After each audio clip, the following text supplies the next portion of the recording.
Good evening, everyone, and welcome to our weekly political program on Lagos television. I am Ajibola Ojeshola. Tonight on the show, we are taking you to faraway United States of America, where the 47th president of the United States of America, Donald Trump, was sworn in for the second time. And of course, right from the inauguration ground, the world witnessed a lot of drama as regards the immigration policy of Donald Trump, and of course, his policy on international trade, as well as gender issues. Of course, different reactions have trailed some of his comments right at the inauguration ground. So the second coming of Donald Trump is our focus tonight on the program. But before we go into the nitty-gritty of our conversation tonight, we'll take a very short break on the program at this moment to bring you some of the trending issues in the polity. We'll be right back. Stay with us.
For those just joining us, you're watching the Pendulum, our weekly political program on Lagos television.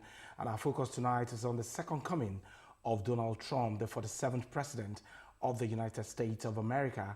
We have joining us on the program this evening an international affairs analyst, Lukman Owolabi. It's a pleasure to have you. My pleasure, always.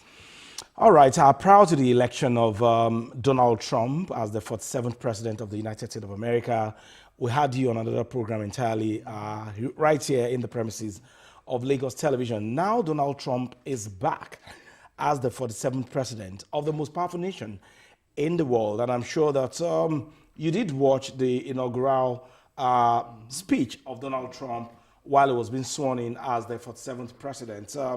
What are those basic things that you were able to pick from some of his statements during that inauguration? Oh, well, I was not, I didn't expect anything else than what we saw. It's vintage Donald Trump. He has been rapping, since the time of elections, the time of campaigns up to the election. We already knew what he was coming in to do. And you'll expect drama when you have Donald Trump. See, the death is the price the soul has to pay for having a form. Americans decided, that they were going to give him another chance. Give another chance to Donald Trump, and they spoke very loudly. Everybody heard. And you see, this is what I often say. There is no good manager anywhere. What we have is a good man that manages. So whatever you do, who you are, what you are, will always reflect in whatever you do. That is the basic thing. So what we'll witness during Donald Trump's inauguration and what will happen in his government is just an embodiment of who the man is, his character, his persona will reflect on everything. So you're going to witness a whole lot of progress in some areas. You're also going to witness a lot of disorder. Right? You're going to witness a lot of lawlessness, arbitrariness. You're going to witness a lot of socioeconomic conflicts. The courts are going to be busy because Donald Trump will do a lot of things that are lawless. Because of his controversial personality. Because of his personality. Everything he does will reflect his personality. So we're going to witness all that when it comes to Donald Trump. You're going to witness a lot of chaos. In fact, one of my friends, classmates in MBHS, used to call it chaos. That is chaos. You're going to witness a lot of chaos. You're going to witness a lot of disorder.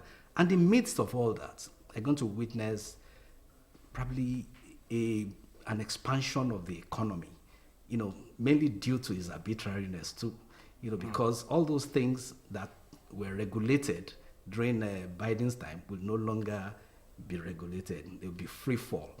There will be expansion in drilling of oil, and the rest of it. All those things, they had put timelines on them before, but now it's open for action. The auto industry. So that one too will bounce back because they're going to produce more cars that are using gasoline instead of electric vehicles.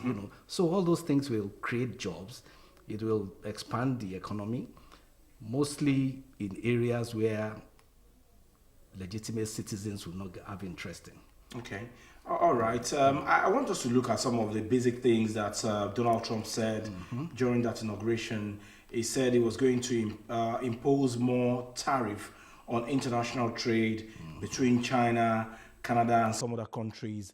And of course, for him, the interest of America is paramount. So in pulling out of the WHO because America was paying $500 million annually as against that of China with a population of 1.4 billion people paying $39 billion.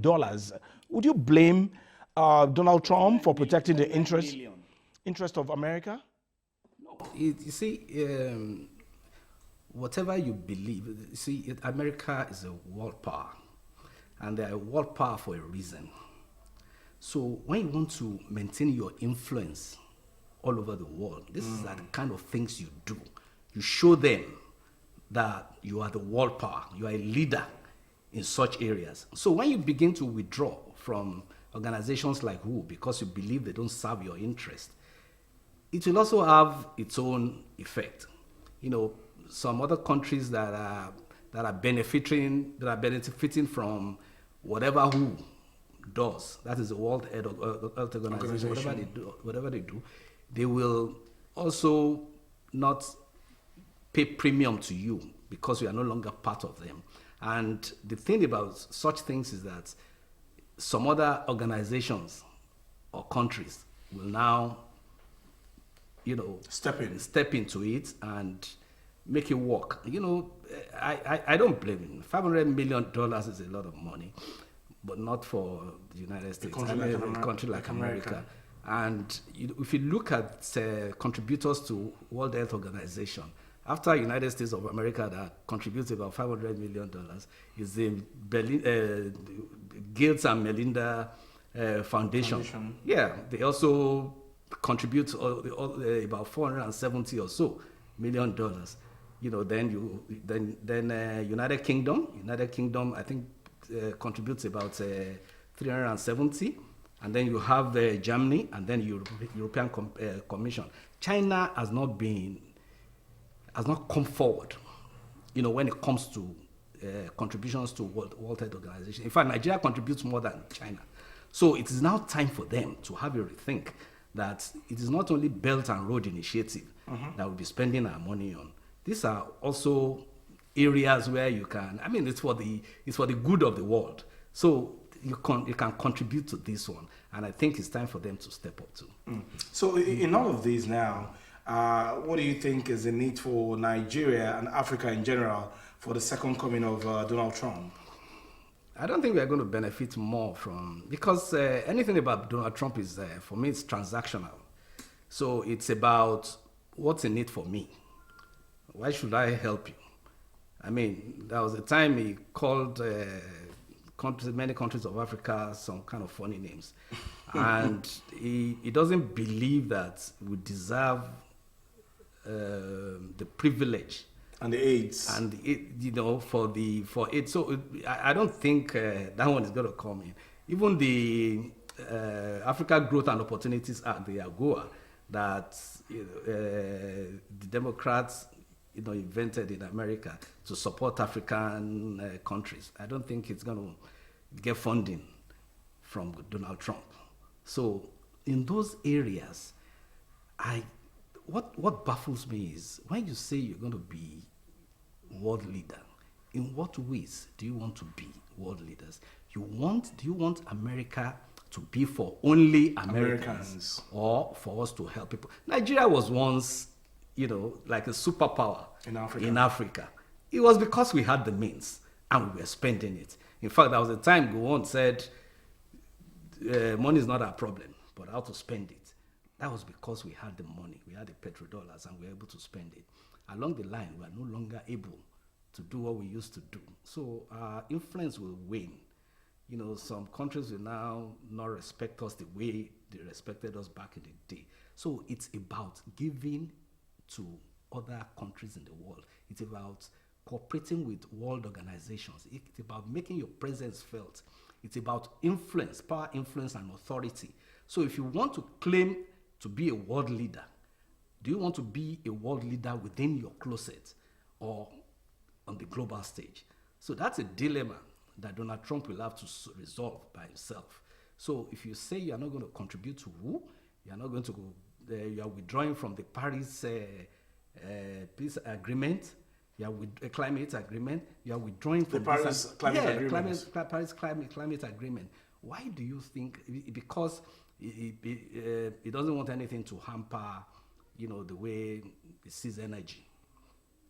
It believes that America is blessed with the liquid gold, as they called it, and they need to exploit it so that America can be prosperous. Prosperous for what? That is the issue that is going to have to solve. And some kind of arbitrary things you'll also not expect from a president.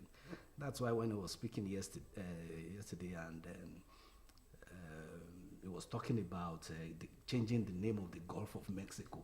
The Gulf of America. Yeah, the Gulf of America. You saw that Hillary Clinton and Biden were laughing. Like, what kind of statement is this?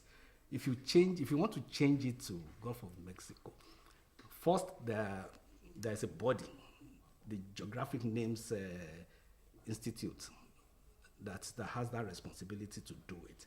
And even if you want to do it within your own country, the name will only reflect in your own federal agencies. Okay. It will not reflect everywhere. Before we go further with our conversation this evening, I also want us to touch on the fact that he did say during his inaugural speech that he only recognizes two gender, which is male and female.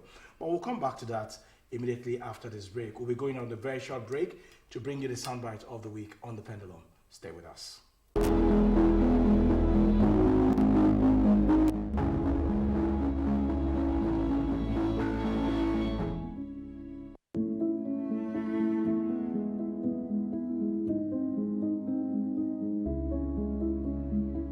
During every single day of the Trump administration, I will very simply put America first.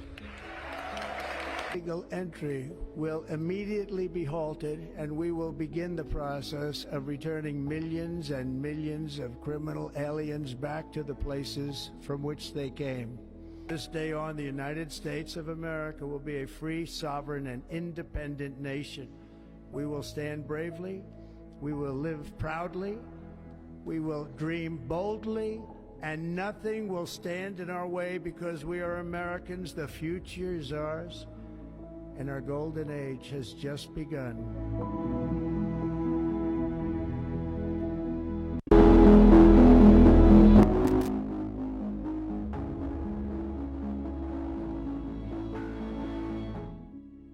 We still have here with us Lukman Owolabi, an international affairs analyst, and has been speaking on the second coming of Donald Trump, of course, touching on different areas of some of the speeches that the President of the United States of America made during his inauguration. Before that break, I wanted you to address another vital matter which was raised by Donald Trump during that inauguration, wherein he said that he only recognizes male and female gender.